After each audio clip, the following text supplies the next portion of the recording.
You are watching the National News Desk, America's News Now. I pledge to seek common ground and common sense solutions to the challenges you face. You can't lead America if you don't love Americans. Under 1 week to go and both campaigns react to insults on the campaign trail. Will it sway the electorate with 6 days remaining? 35 million Americans in the path of possibly severe storms, the states most at risk tonight. Then a look at some of the final economic readings we'll get before Election Day, the trends that could impact the final vote. This is the National News Desk, America's News Now. I'm Amira David. We are under 1 week away from the 2024 presidential election, and both Vice President Kamala Harris and former President Donald Trump are hitting battleground states to shore up every last vote they can. Harris has events in North Carolina, Pennsylvania, and Wisconsin, while Trump, also in North Carolina this morning, will finish his night in Wisconsin with former Green Bay Packer quarterback Brett Favre. This is both campaigns find themselves having to try and clean up insulting gaffes, getting backlash from voters. The National News Desk's Matt Gelka has more on the stumbles in the campaign's final days. The final week heading into Election Day has so far been defined by high-profile insults aimed at voters. The firestorm started by comedian Tony Hinchcliffe at Donald Trump's New York City rally Sunday. I don't know if you guys know this, but there's literally a floating island of garbage in the middle of the ocean right now. Yeah. I think it's called Puerto Rico. Trump's campaign has tried to distance itself from the comment, while the former president has described that rally as a love fest. The backlash has rolled in, but now President Joe Biden created his own controversy responding to the comment Tuesday. And just the other day, a speaker at his rally called Puerto Rico a floating island of garbage. They're good, decent, honorable people. The only garbage I see floating out there is his supporters. The White House claimed Biden was referring to Hinchcliffe's comment and not all Trump voters. Biden attempted to post a clarification, saying he was calling the hateful rhetoric at Trump's rally garbage. Republicans took offense as Trump seized on the gaffe. Joe Biden finally said what he and Kamala really think of our supporters. He called them garbage. And they mean it. Vice President Kamala Harris broke with Biden when addressing what he said. First of all, he clarified his comments, but let me be clear, I strongly disagree with any criticism of people based on who they vote for. Divisive rhetoric has been under the microscope for the better part of a heated election year. Any African American or Hispanic, and you know how well I'm doing there, that votes for Kamala, you got to have your head examined. Do you think Donald Trump is a fascist? Yes, I do. And Amira, Kamala Harris had just told a crowd of more than 75,000 people in Washington, D.C. Tuesday night that even people who disagree with her and don't vote for her would have a seat at the table if she wins the White House. But now both campaigns are doing damage control in the final days before the election. She's certainly trying to put out a unifying message, Matt. And did the vice president say if she talked to the president about what he said? Well, when she was asked about this, she said she had spoken to the president last night, but the comment didn't come up. And as far as campaigning together, Axios reported earlier this week that Harris's team was trying to keep their distance from campaigning with the current president in the campaign's closing days, with some considering him a political liability during crunch time. Amira? All right. Matt Gelka, thank you for that report out of Washington, D.C. Pollsters say this presidential election will once again come down to a handful of states. You know, this is deja vu all over again. It's the same three battleground states that were key in 2016 and 2020. Right now, the polls show all three are very close, very competitive. According to 5 at 38 polling averages, former President Donald Trump has a razor-thin lead in Arizona, Georgia, and North Carolina, though it is within the margin of error. Pollster and political analyst Scott Rasmussen says it is possible all three states will choose the same candidate. He believes if all three vote for Vice President Harris, she'll win the presidency. Meanwhile, two other big swing states, Michigan and Wisconsin, are leaning slightly in Harris's favor. And in Neptune Beach, Beach, Florida, north of Jacksonville, 18-year-old Caleb Williams has been released from custody on a $55,000 bond. He was arrested just yesterday for aggravated assault with a dangerous weapon. Police say Williams threatened would-be voters at a polling station with a machete. The Duval County Democratic Party accused the teen of targeting would-be Harris Walz supporters. Williams' next court date is on November 20th. Officials right now searching for an arson suspect in ballot drop box fires in Vancouver, Washington, and Portland, Oregon. The New York Times reporting there were incendiary devices with the words "Free Gaza" written on them.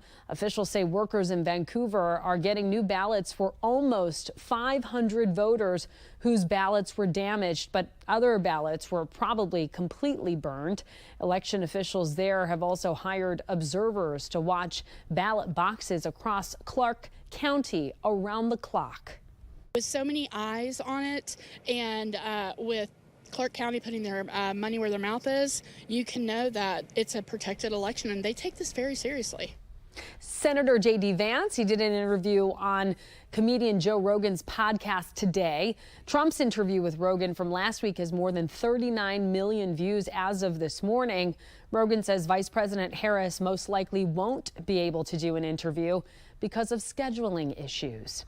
And with the election just 6 days away, a reminder to you that here at the National News Desk, we are going to be jumpstarting our special election night coverage next Tuesday at 8 p.m. Eastern, going through the night.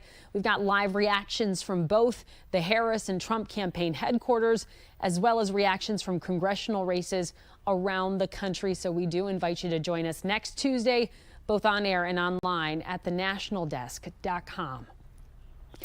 Right now, more than 35 million people at risk for severe thunderstorms from Minnesota down to Texas, especially in parts of Missouri, Oklahoma, and Kansas. Large hail, damaging winds, and even tornadoes expected into tonight across the middle Missouri Valley and central and southern plains.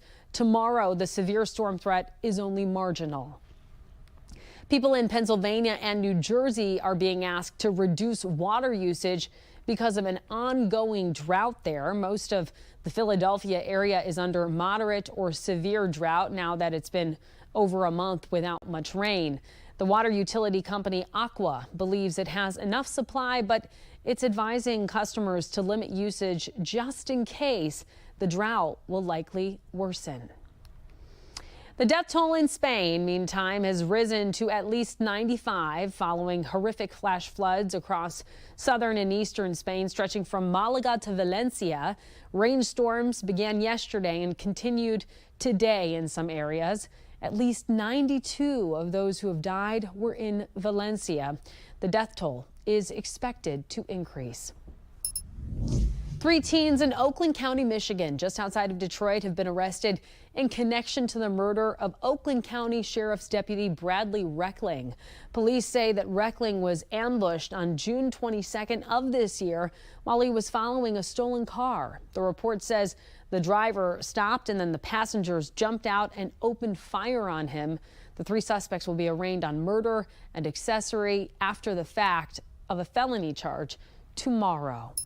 And we are following developing news right now out of the Mideast. CNN reporting Iran could respond to Israel's recent attacks before the U.S. election next week. The remarks signaling a departure from Iran's initial attempts to downplay the severity of the strike that happened over the weekend. This as a group of U.S. officials head to the Middle East to make progress in resolving the conflicts in Gaza and Lebanon, where, of course, war hostilities rage on. In Lebanon, Israeli airstrikes are now hitting Baalbek, a city in the Bekaa Valley that's northeast of Beirut and the home of a Roman UNESCO World Heritage Site. A count on casualties and the target remains unclear, but it comes as Israel continues to widen its offensive in the country in recent days to dismantle what it alleges are Hezbollah operations taking place in civilian neighborhoods. The State Department reiterating Israel's need to protect those in harm's way. It is critical that They do so in a way that does not threaten the lives of civilians. That's especially true in densely populated areas like Baalbek. It's important that they not threaten the lives of journalists, UN peacekeepers, members of the Lebanese armed forces, and it's also critical that civilian infrastructure and significant cultural heritage sites be protected. This as the United States says Israel has not done enough yet to answer questions over a strike on Tuesday in Gaza that the State Department believes killed more than 24 children of more than 100 total. Without revealing its target, the IDF says it has called on civilians in the area to evacuate and had been, and disputed the number of civilian casualties reported by authorities on the ground. And breaking news right now, the CDC says 90 people have now reported E. coli cases linked to McDonald's Quarter Pounders. That's 15 new cases since the last time we reported last Friday. The agency says slivered onions were the likely source, and there's a low risk going forward. We'll continue to follow that story and bring you all the updates. And coming up next, new developments in the election-related lawsuits playing out in several states, some even making their way up to the Supreme Court. Then the brand of baby powder that's part of an expanding recall for possible asbestos contamination. And later, why Girl Scouts in Western Ohio are banned from meeting at Catholic churches, and what one mother has to say about it when we come back.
Welcome back. A live look over Philly's Ben Franklin Parkway, not far from Bucks County, where a legal battle is underway. The Trump campaign suing the county over voter suppression allegations. The Trump campaign had this to say: for several days, election officials in Pennsylvania directed voters to get out of line and leave prior to casting their ballots.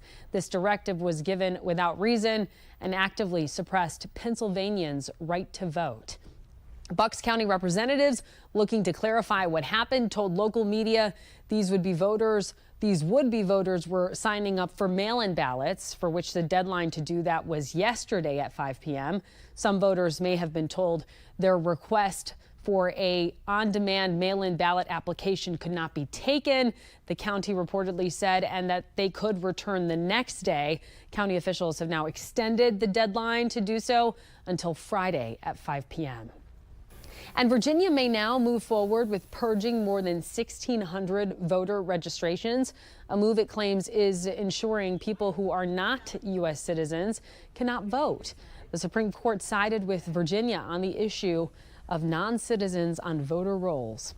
The Justice Department, meantime, and private groups suing to stop the purge, arguing some voters in the mix are eligible to vote.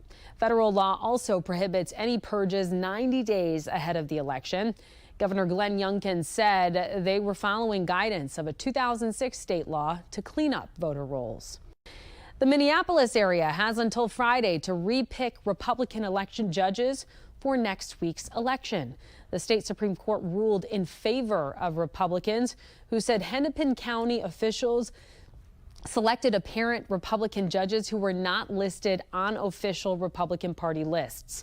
State law requires an equal number of Republicans and Democratic Party members to serve as their judges. With less than a week left of campaigning, a top priority for the presidential candidates is to convince voters that their plans for the economy will make their lives better. The National News Desk's Atra Al-Nashar has a look at their final pitches as we get a fresh batch of economic data.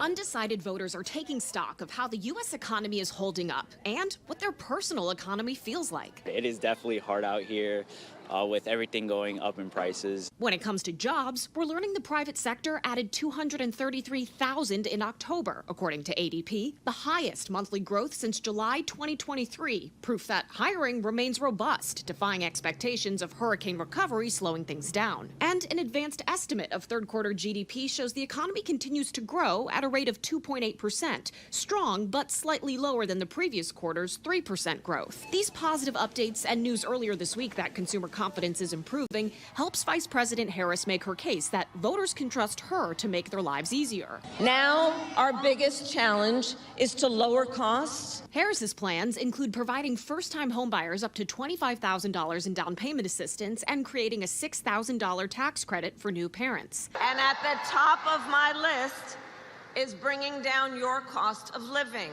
Blaming the Biden-Harris administration for high inflation is a key part of former President Trump's strategy. In less than 4 years, Kamala has shattered our middle class. You notice I don't mention Joe, Crooked Joe. To lower housing costs, Trump says he would oversee a massive deportation operation that would ease housing demand. At the heart of his economic plan are across-the-board tariffs. And if these companies don't make their products here, then they will pay a very stiff tariff when they send their products into the United States. Harris points to economists' warnings that tariffs on that scale would cause prices to soar, which will cost the average American family nearly $4,000 more a year. An updated gauge of prices comes Thursday morning, the final inflation report before Election Day. In Washington, I'm Atra Al-Nashar. Atra, thank you. In a joint press conference with South Korean Defense Minister Kim Jong-un, Defense Secretary Lloyd Austin reaffirmed the intelligence that 10,000 North Korean troops are in Russia. He also confirmed that some of these troops are moving towards Ukraine in Russian military uniforms and are using Russian military equipment.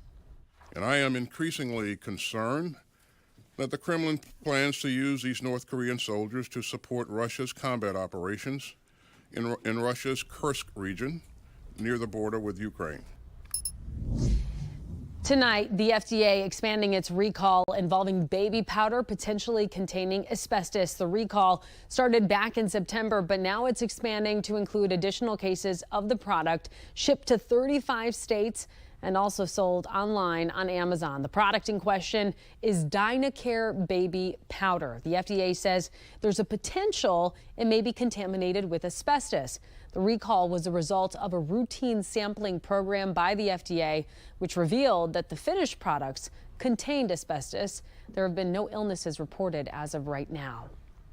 A woman who ordered food from a Subway in New York in August is suing the restaurant chain for what she says is false advertising. The lawsuit claims Subway's ads make it look like the steak and cheese sandwich has at least 200% more meat than it actually does. Subway has been sued before over similar things like the length of footlong sandwiches. And in your health alert tonight, we're looking into a new laser treatment that's said to help reduce snoring. Medical reporter Liz Bonis shows us how it works. Hey there, everybody. This night laze, as it's called, is used to heat the soft palate tissues of the airway. For one couple, when it comes to snoring, it has been life-changing. Sue and Steve Brunker like to be active, but when sleep became difficult because of this sound, You know, that puts strain on our relationship, of course, but it also makes me just feel bad. So Steve consulted Dr. Steve Amoils. He's one of the first in the nation to use this new Fotona night laze to zap away snoring here at Ohio's Christ Hospital Aim for Well-Being. The laser works on the uvula in the back of the throat as we breathe during sleep. So when we breathe in, we're sucking air in, and that uvula starts vibrating, and we get the sound as the uvula vibrates. To stop that vibration, Dr. Amoils simply sets the appropriate laser settings and targets the area that usually vibrates, tightening it up and silencing the sound. All right, so everybody wants to know, what does that feel like, Steve? It really is, very minor sensations. It's just like warmth, and then, just like someone's touching the back of your throat. That feeling comes from what you see here, this light zapping on the back of my hand. On average, it's about 70% effective, but it depends on who you do it to. For Steve, it's worked. His wife, Sue, says he's no longer snoring. Both of us right away noticed the difference. It's amazing. It's like instantaneous. Now, this therapy costs about $600 a session, and in most cases, it's not covered by your medical insurance plan. Initial results last about a year, and some follow-up therapy may be required. With your health news, I'm Liz Bonus reporting. All right, Liz, thank you. And coming up, the new punishments Starbucks is putting in place as it cracks down on the corporate employees who don't return to the office. We'll be right back.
We have reporters all across the country in your neighborhoods covering the issues that matter most to you. We're taking the pulse of America, and we begin in Cincinnati, where Girl Scouts are banned from meeting in Catholic churches. For thousands of girls across greater Cincinnati, being Catholic and a Girl Scout are fundamental to who they are. Catholic troop leader Jennifer Breedy believes the Archdiocese ban on Girl Scouts gives the wrong impression. In this letter from Archbishop Dennis Schnurr, he says the Archdiocese cannot partner with an organization that advocates ideas the church considers false and harmful. Patches like these and social media posts like this promoting gay pride and sexual and gender ideology are what's at issue for the church. Breedy says in her troop that content doesn't exist. The Archdiocese plans to eliminate all Girl Scout troops from its churches by the end of 2025. It's giving them three options: convert to American Heritage Girls Troops, a faith-based spin-off, find another location to meet, or disband. Breedy doesn't believe any of those options are viable. The people who work at Starbucks headquarters in Soto show up in person 3 days a week, but time is ticking until there will be a boost in how that's enforced at the notable brick building. A memo sent to one company division states a new standardized process will start in January. It includes consequences up to and including separation for those who do not follow the hybrid model. Any firm like Starbucks that is doing this must believe that its employees are more productive in the office. University of Washington professor Philip Bond says the shift is nothing new for big companies as we get further from the height of COVID. But he is surprised there aren't other options given the popularity of the work from home benefits for families. The murder happened back in 2022 in a remote corner of Greenbelt. 27-year-old Antoine Dorsey was executed, shot in the head at close range while he kneeled. In July of this year, 21-year-old Anderson Blanco Diaz was found guilty of the first-degree murder. Prosecutors say he is a known MS-13 gang member who is facing new charges for attempted murder and rape allegedly committed inside the county jail. But last week, Circuit Court Judge Darren Johnson sentenced Blanco Diaz to just 10 years. Now, the victim's family is speaking out. That's heartbreaking. That is devastating to a family that has waited 2 years for justice. And coming up, a look at the White House as the president and first lady hand out candy to trick-or-treaters right after this.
The White House would be a pretty cool place to go trick-or-treating, right? I think so. Well, that's exclusive experience scores of local students and military-related kids are having right now on Pennsylvania Avenue as they get welcomed by the president and first lady to the White House's annual trick-or-treat event. And you're looking at a live feed right now. Quite a setup they have going there. Unclear how many are in attendance right now, but last year there were an estimated 8,000 guests. And in addition to traditional candy, the White House is doling out books as part of its Hollow Read theme. And there will be ample activities, including spooky story time and lawn games and a bunch of surprise guests. So needless to say, it sounds like it's going to be a spooktacular night. And that does it for this edition of the National News Desk. We invite you to join us again this evening for more coverage on America's top stories. I'm Amira David. Thank you so much for watching.